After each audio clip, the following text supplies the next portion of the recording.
Veuillez vous asseoir, s'il vous plaît.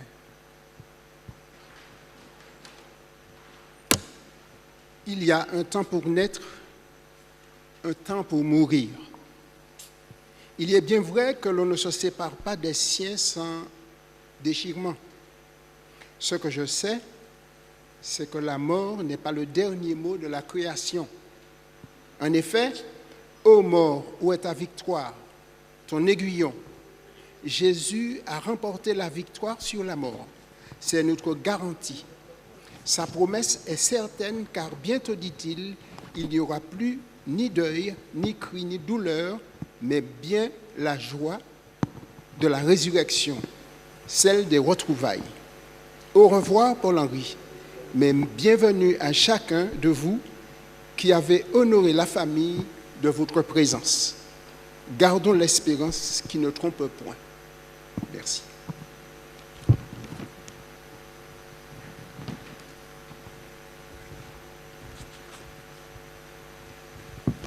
Je vais demander à l'Assemblée de bien vouloir se mettre debout, tandis que nous écouterons la lecture de la parole tirée de 1 Pierre 1, versets 3 à 5.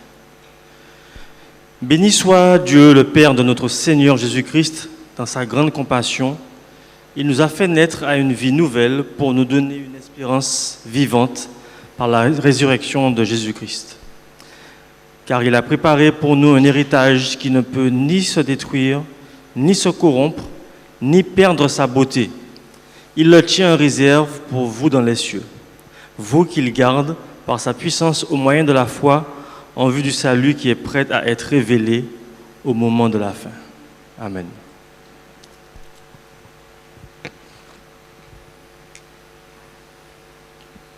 Je vous invite à adopter une attitude pour la prière. Notre Dieu, notre Père, nous voulons, Seigneur, cet après-midi te présenter, Seigneur, la famille Fitt Duval. Toi seul connais, Seigneur, la morsure de la douleur qui est la leur alors qu'ils sont dans le deuil. Ô notre Dieu, notre Père, nous te les recommandons afin que tu puisses les accompagner, que tu puisses, Seigneur, toi-même leur accorder ce baume de réconfort afin qu'ils puissent retrouver, Seigneur, la consolation auprès de toi. Que nous puissions, Seigneur, nous par ici, être tes mains afin de pouvoir les entourer dans tes bras d'amour. Fortifie-nous, bénis-nous et bénis, Seigneur, la famille au nom de Jésus. Amen.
Bonsoir. Je vous prie de prêter une attention particulière à la biographie de notre frère Paul-Henri Fitte-Duval. Le 26 juin 1951, naquit Paul-Henri Pélage Fitte-Duval, fils de Madame Éléonore Octavie, née des Lions, et de Monsieur Martin Léopold Fitte-Duval. Cinquième d'une fratrie de 6 enfants, il vécut une enfance paisible, entouré de ses frères Jean-Claude et Jean-Louis, et de ses sœurs Marie-Josée, Jocelyne et Marlène. En grandissant, il vouait un si grand attachement à sa mère qu'afin de favoriser son épanouissement, elle le confia aux bons soins de son oncle Hermann, qui habitait la commune du Gros-Morne. Ce séjour à la campagne fut révélateur d'une grande passion pour la culture de légumes, entre autres, et de fleurs. Puis, il quitta la Martinique pour l'Hexagone. Paul-Henri exerça brièvement quelques menus travaux, tels que carreleur, mais son amour pour la faune et la flore le poussa à suivre une formation dans ce domaine. Il exerça le métier d'horticulteur paysagiste, d'abord dans la ville d'Issy-les-Moulineaux, dans le département du 92, Hauts-de-Seine, puis en qualité de cadre horticulteur paysagiste à la mairie de Fort-de-France, jusqu'au jour où il put jouir d'une retraite bien méritée. Durant son séjour en région parisienne, il fit la connaissance d'une jeune fille nommée Roselyne Raquille. Et par un beau soleil d'été, il lia sa vie à la sienne. Et leur mariage fut célébré le 25 juin 1976 à l'église de Paris-Sud. De leur union naquit Dina et Gémuel.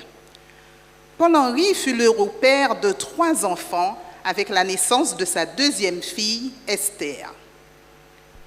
C'était un homme jouissant d'une certaine fierté qui soignait particulièrement son apparence physique et, en grand séducteur qu'il était, fréquentait assidûment le salon de coiffure dirigé par Luigi. Comme nous le disons souvent chez nous, Paul-Henri était un bon vivant qui croquait la vie à pleines dents, toujours prêt aussi à aider et à rendre service à son prochain. C'était un homme extraverti et cultivé qui échangeait et communiquait facilement. Il aimait la musique et s'exerçait sur un piano ou un harmonica, ses 2 instruments de prédilection. Dans les années 70, il fit alliance avec son sauveur par les eaux du baptême, ici, à l'église d'Éphèse. Quelque temps plus tard, il occupa les fonctions d'ancien, et cette fois à l'église de Pantin et aussi de colporteur de livres. Mais son pays lui manquait beaucoup. Un jour, il se livra à un ami rencontré à la gare du Nord, et 3 mois plus tard, il obtint sa mutation vers la Martinique. Dans les années 80, Paul-Henri succomba aux attraits de ce monde. Et comme le dit la parole dans le livre de Jérémie 2 au verset 13, il a abandonné la source d'eau vive pour se creuser des citernes crevassées. De retour au pays, son aînée Dina découvrit l'état de santé de son père, qui taisait sa maladie, la maladie dont il souffrait. À 3 reprises, il vécut entre coma et réanimation, mais en ressortait mentalement et physiquement grandi. En 2021, il dut faire un séjour de 3 mois au CHUM et sa personnalité en fit une sorte de mascotte dans le service où il se trouvait. Mais même à travers la maladie, il parlait et témoignait pour son Dieu. Le 25 juillet dernier, lors de sa dernière hospitalisation, il exprima son désir de redonner son cœur à Jésus et fit une confession de foi sous l'égide des pasteurs Tribault et Adrassé. Paul-Henri Pélage Fitte-Duval s'est éteint le lundi 8 août 2022. La veille de son décès, il arborait un large sourire comme pour dire au revoir à ce monde. La famille Fille Duval tient à adresser ses sincères remerciements à M. Loïc Joséphine, le responsable de la maison d'accueil du Mort-Nevers, et à toute l'équipe médicale et paramédicale, ainsi qu'aux auxiliaires de vie pour leur présence constante et leur dévouement auprès de leurs parents durant cette traversée de la vallée de Baca. Paul-Henri appréciait particulièrement la maison d'accueil du Mort-Nevers car il se sentait en phase avec cette nature qu'il chérissait tant. Voilà. Ainsi se ferme le livre de la vie terrestre de ce père, de cet époux, de ce frère, de cet ami qu'était Paul-Henri. Il a vécu intensément jusqu'à ce jour du 8 août 2022 où il s'endormit paisiblement dans son sommeil. Nous garderons de lui le souvenir de son sourire qui restera à jamais gravé dans nos mémoires. Amen.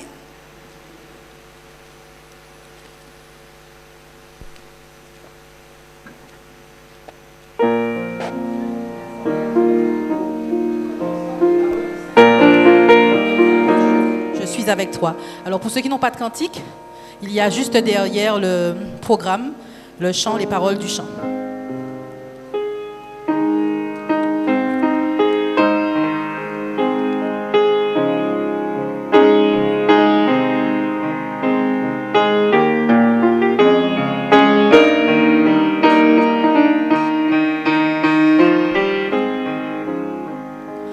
Ne crains rien, je t'aime. Je suis avec toi, promesse suprême qui soutient ma foi. La sombre vallée n'a plus de terreur, l'âme consolée. Je marche avec mon sauveur, non, jamais tout seul, non, jamais tout seul. Jésus, mon sauveur, me garde, jamais ne me laisse seul, non, jamais tout seul. Jamais tout seul, Jésus, mon sauveur, me garde, jamais ne me laisse seul. L'aube matinière ne lui qu'au beau jour, Jésus, ma lumière, toujours. Quand je perds de vue l'astre radieux à travers la nuit, Jésus me montre les cieux. Non, jamais tout seul. Jamais tout seul, Jésus, mon sauveur, me garde, jamais ne me laisse seul, non, jamais tout seul, non, jamais tout seul, Jésus, mon sauveur, me garde. Je ne suis jamais tout seul. Les dangers accourent, subtils, inconnus. De près, ils m'entourent, plus près, Jésus, qui dans le voyage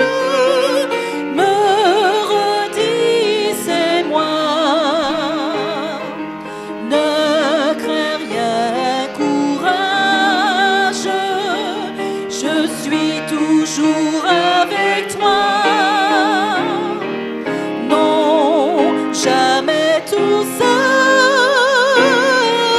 Non, jamais tout seul. Jésus, mon sauveur, me garde.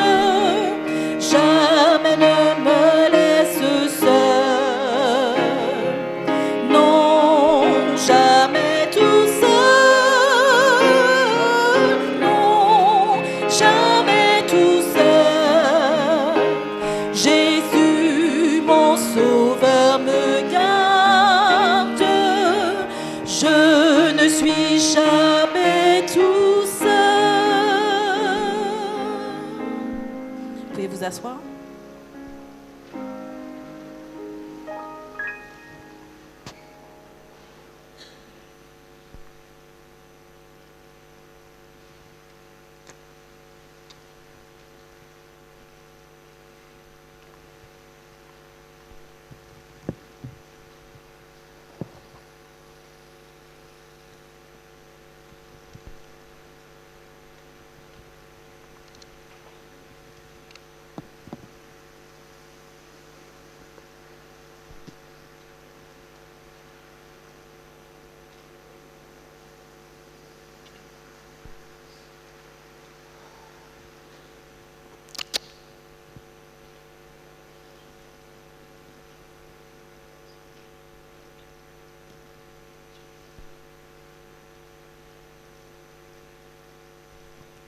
Amen.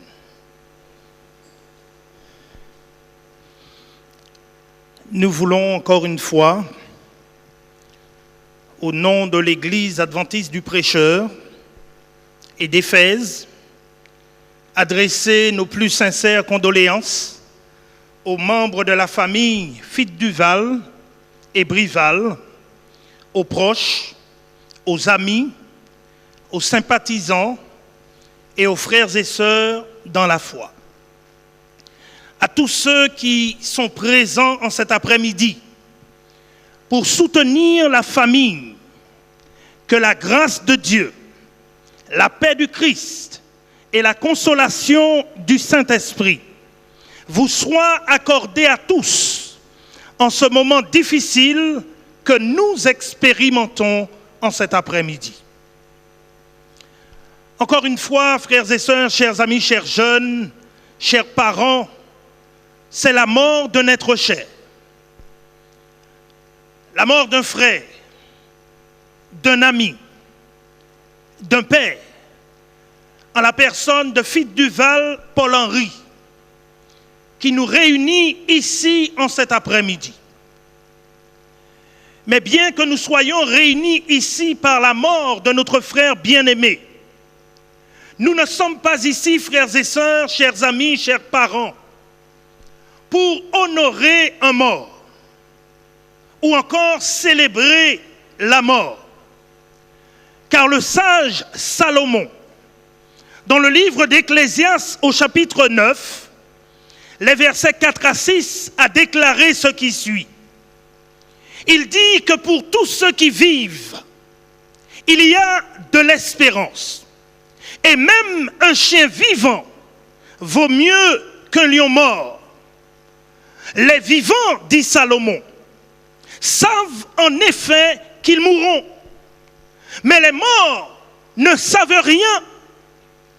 Et il n'y a, dit Salomon, pour eux plus de salaire, puisque leur mémoire est oubliée. Et leur amour, et leur haine, et leur envie ont déjà péri. Et ils n'auront plus jamais aucune part à tout ce qui se fait sous le soleil. Donc, nous sommes ici en cet après-midi, pas pour honorer un mort ou célébrer la mort, mais nous sommes ici pour célébrer l'espérance. L'espérance de la vie éternelle en Jésus-Christ.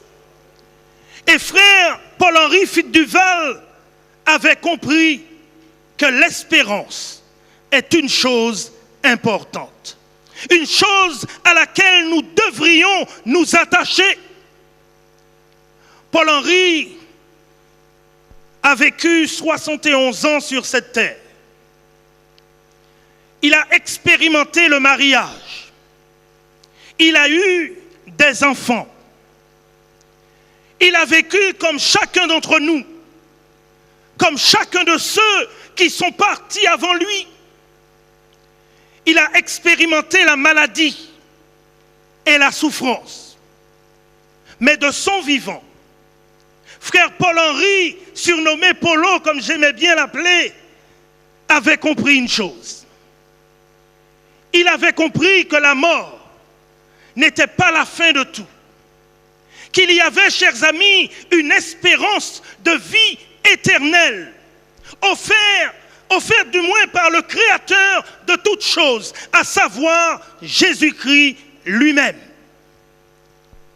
Et fort de cette compréhension, Polo avait choisi de son vivant, malgré sa maladie, de s'accrocher par la foi à ce Jésus, à l'espérance de la vie éternelle.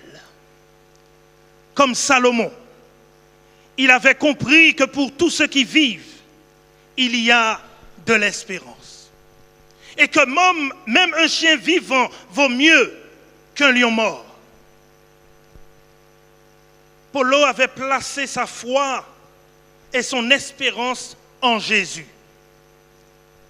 Il avait placé sa foi dans celui qui a déclaré, dans Jean 11, le verset 25 à 26, « Je suis la résurrection et la vie. Celui qui croit en moi vivra quand même, il serait mort. Et quiconque vit et croit en moi, dit Jésus, ne mourra jamais. » Paul-Henri avait compris cela de son vivant.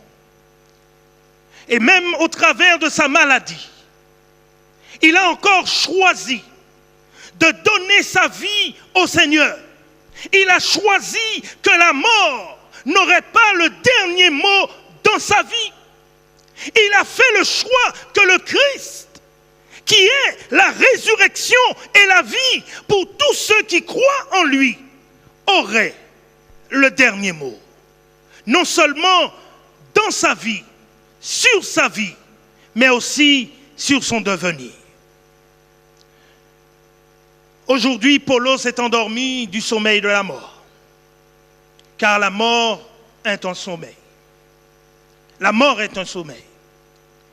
Il s'est endormi avec l'espérance de la vie éternelle, avec l'espoir de revenir un jour à la vie, avec l'espoir de vivre avec Jésus quand il reviendra dans sa gloire.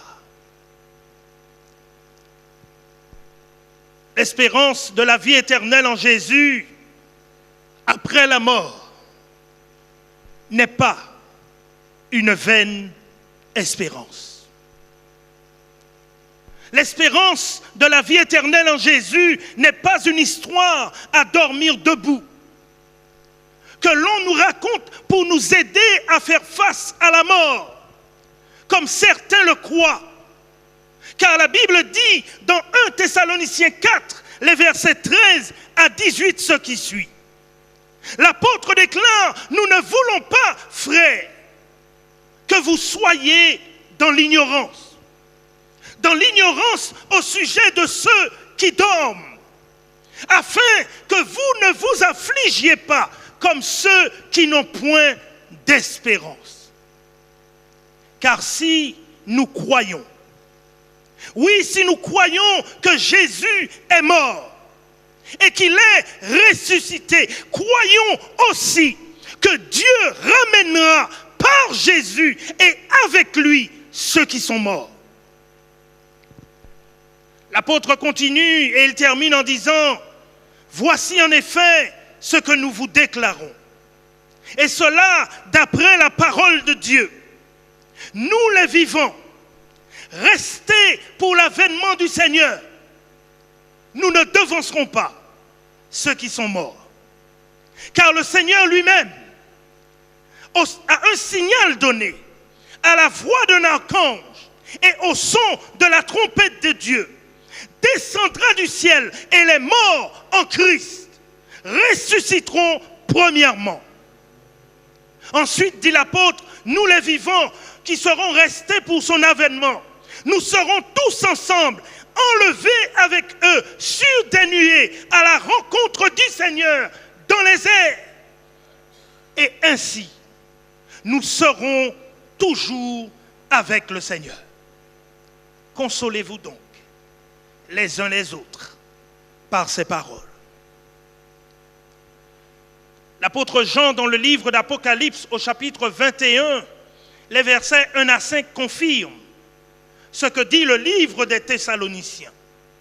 Et il nous présente en des termes clairs le lieu où nous vivrons avec le Seigneur pour toujours.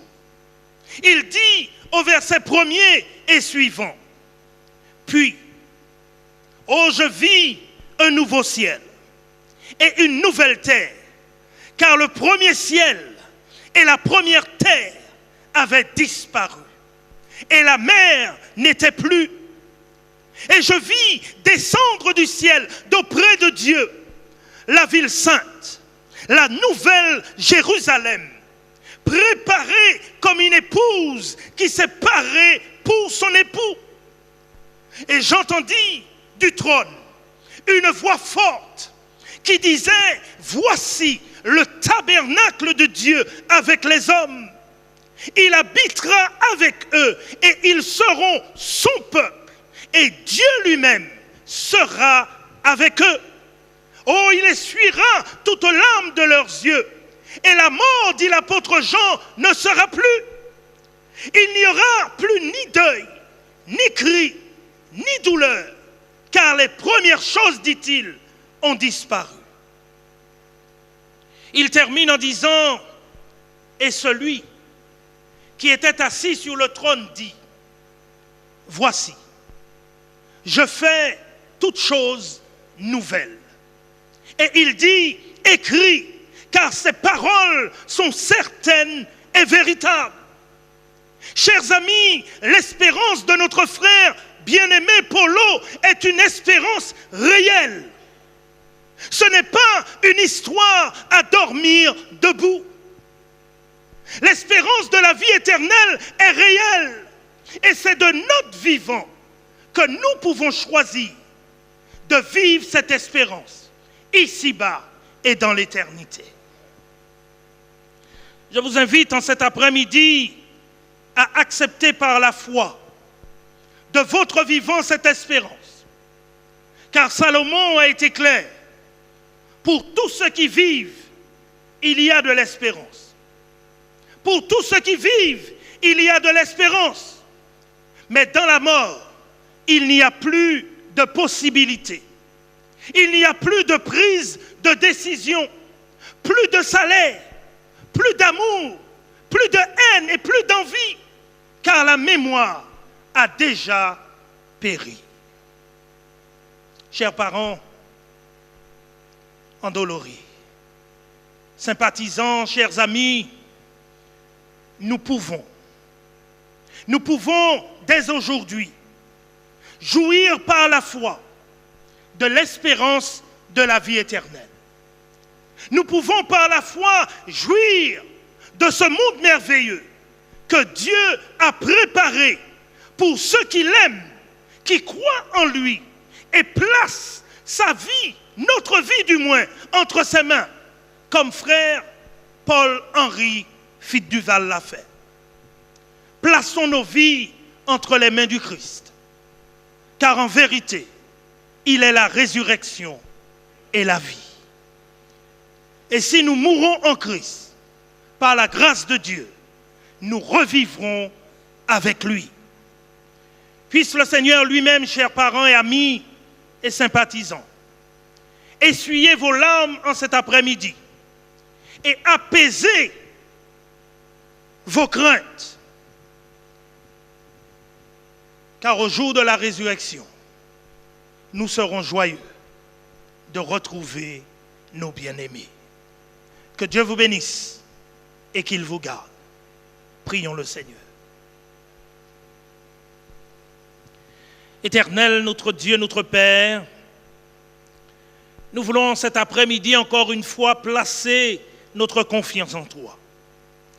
Nous voulons encore une fois, face à la mort d'un être cher, nous accrocher à l'espérance de la vie éternelle en Jésus-Christ. En cet après-midi, nous t'invitons, Seigneur, à prendre le contrôle de nos vies et à être notre bouclier face à la mort. Nous t'invitons, Seigneur, à être le bouclier de la famille Futdival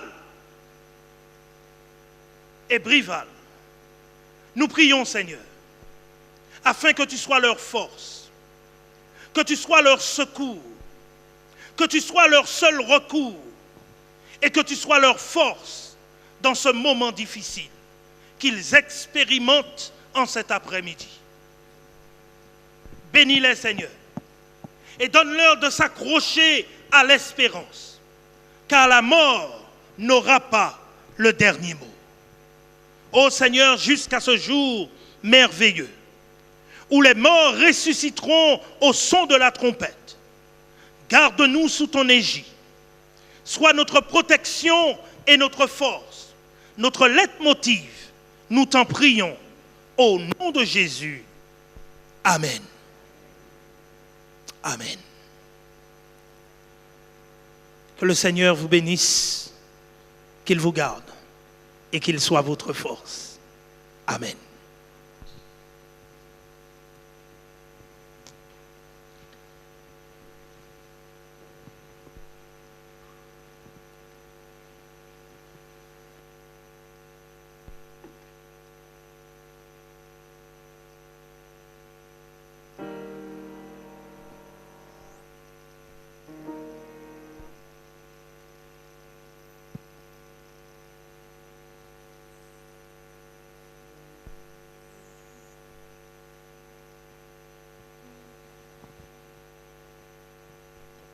En ce monde de tristesse, Seigneur, conduis-moi. Prends pitié de ma faiblesse, tiens-moi près de toi. Ô Tout-Puissant, puissant roi, ô Tout-Puissant, puissant, toujours, garde-moi dans la paix en toi. Si je perds toute espérance, ranime ma foi. Aide-moi dans la souffrance à m'attendre à toi. Ô Tout-Puissant, puissant roi, ô Tout-Puissant, puissant roi, toujours garde-moi dans la paix en toi. Si mes amis me délaissent, oh, reste avec moi. Fais, ô Dieu, qu'ils reconnaissent que je suis à toi. Ô Tout-Puissant, puissant roi, ô Tout-Puissant, puissant roi, toujours garde-moi dans la paix en toi. Pour être un jour sur ton trône, assis avec toi, et posséder ta couronne, Seigneur, conduis-moi. Ô Tout-Puissant, puissant roi, ô Tout-Puissant, puissant roi, toujours garde-moi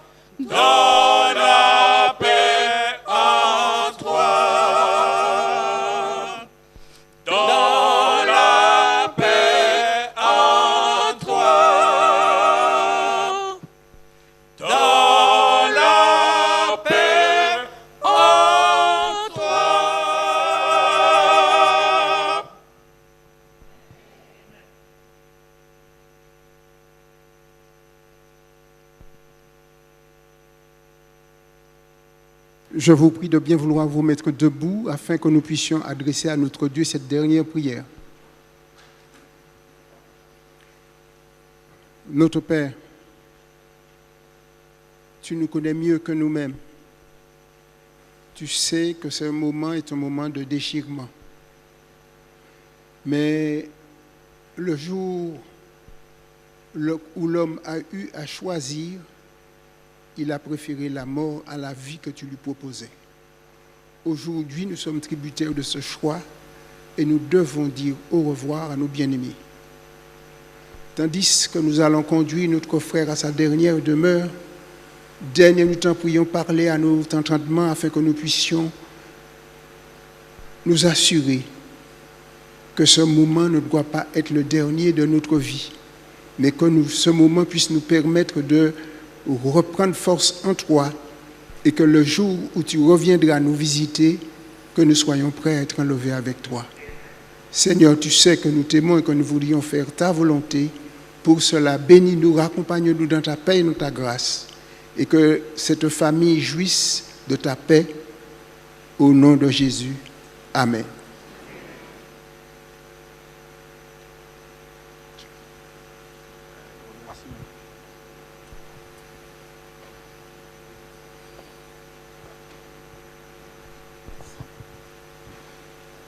Vous pouvez vous asseoir. La famille exprime ses profonds remerciements à tous et à toutes pour vos marques de sympathie, votre affection, votre soutien et votre aide. Que Dieu vous bénisse et qu'il vous comble de son amour. Amen.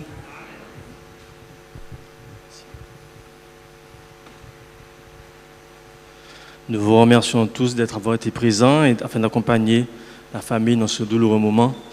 Maintenant, nous allons procéder à... Nous irons inhumer le corps de notre frère. Nous avons rendez-vous au cimetière du Lamentin, l'entrée du bas, pour ceux qui connaissent, non pas celle du haut, mais celle qui est près du quartier Vieux-Pont. Donc je vous donne maintenant l'ordre de marche. Nous aurons d'abord les officiers, ensuite viendront les gerbes, le corbillard, la famille suivra et le cortège se terminera avec les amis. Maintenant, j'invite nos amis des pompes funèbres à venir afin de pouvoir reprendre le corps. Et nous avons ici 5 gerbes, donc je demanderai à 5 personnes de bien vouloir nous aider afin de pouvoir porter les gerbes et d'aider nos frères.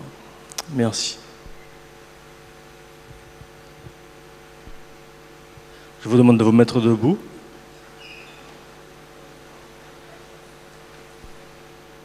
Alors, ils vont récupérer peut-être. Nous avons 2 volontaires, il manque 3 personnes pour les gerbes. Merci, il y a une 3e, 4e, il manque 1 personne. C'est bon, merci beaucoup.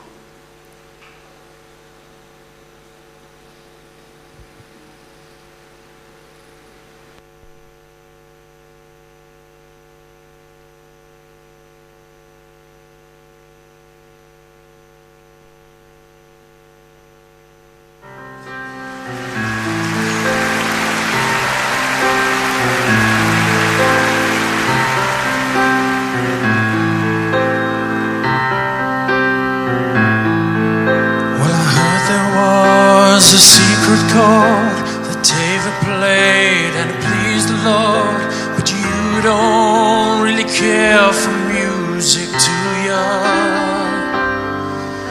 Well, it goes like this: the 4th, the 5th, the minor fall and the major lift, the baffled king composing hallelujah.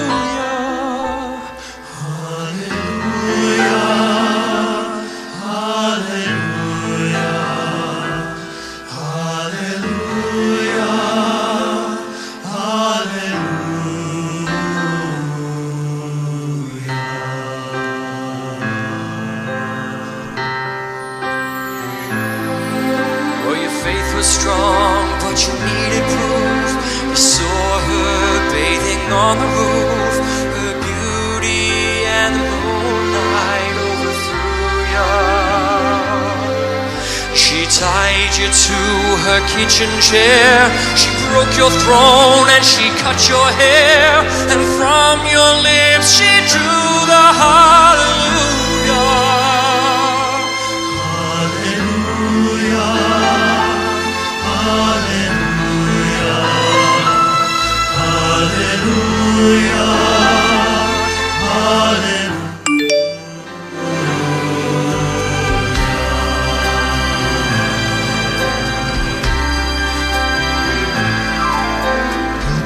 I've been here before. I've seen this room and I walked this floor. I used to live alone before I knew ya. And I've seen your flag on the marble arch. Love is not a victory.